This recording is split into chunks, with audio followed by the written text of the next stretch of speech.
Ventura, author of the new book, American Conspiracies. Governor, great to have you back on the Young Turks. Great to be on again, Jink. Thank you. All right. You outline a lot of conspiracies throughout American history here, including one against Abraham Lincoln, one against FDR.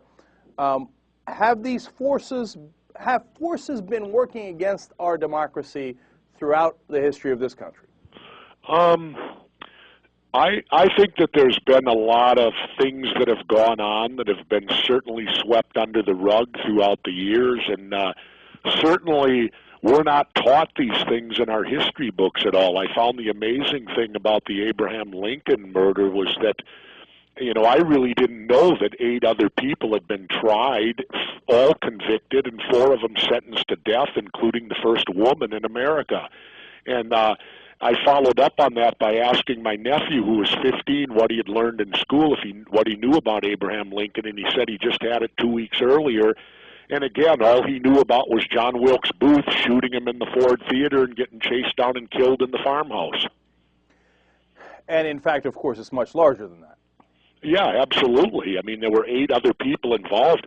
The whole conspiracy actually involved, they were going to try to kill Lincoln, Vice President Johnson, Secretary of State Seward, as well as Ulysses Grant, the general. Why do you think it's relevant that they only discuss John Wilkes Booth and not the whole conspiracy?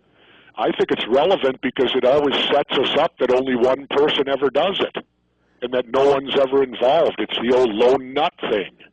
And really, most people think that John Wilkes Booth was probably a lone nut when he truly was not. So if they're not lone nuts, all these assassins throughout American history, what are they? Are they all part of this a similar movement, different movements?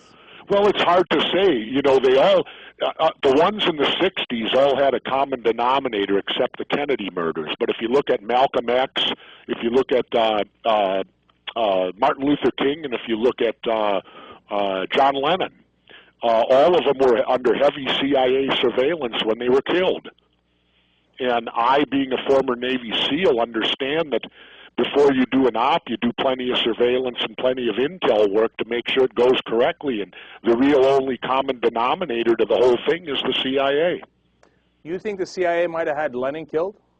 Well, there's a good possibility because Mark David Chapman was very strange. If you read about how that killing took place, Lennon was under heavy CIA surveillance.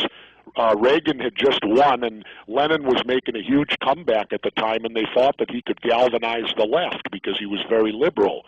And Chapman, if you look at his background, it's nothing like what the media told us about.